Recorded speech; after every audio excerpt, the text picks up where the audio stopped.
রাধাকৃষ্ণ জুয়েলারির তরফে অক্ষয় তৃতীয়া উপলক্ষে mega lucky ড্রয়ের অনুষ্ঠান সম্পন্ন হলো শুক্রবার তাদের আগরতলা শোরুমে।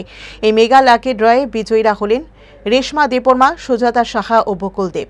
অনুষ্ঠানে প্রধান অতিথি হিসেবে উপস্থিত ছিলেন সান্দন পত্রিকার কর্ণধার তথা প্রবীণ বিশিষ্ট সাংবাদিক সুবল কুমার দে।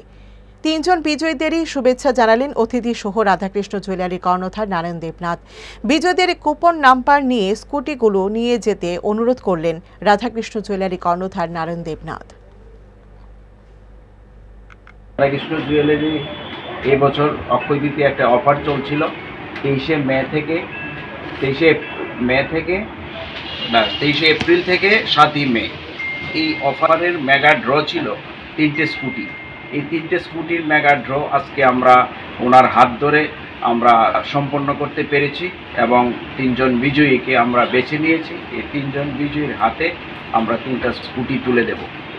আগামী 7 দিনের মধ্যে যারা বিজয়ী হয়েছেন আমরা সবাইকে অনুরোধ করছি আপনারা আমাদের স্টোরে এসে, নিকটবর্তী স্টোরে এসে আমাদের এই স্কুটিটা সংগ্রহ করে নেবেন। আমাদের উষাবাজার, আগরতলা, উদয়পুর, ধর্মনগর, বেলুনিয়া আমাদের এই 5টি শাখা সবগুলিতেই এই অফারটা ছিল। সবগুলি কাউন্টার থেকে আমরা কুপন সংগ্রহ করে আজকে মেগা ড্র আমরা সম্পূর্ণ করতে পেরেছি।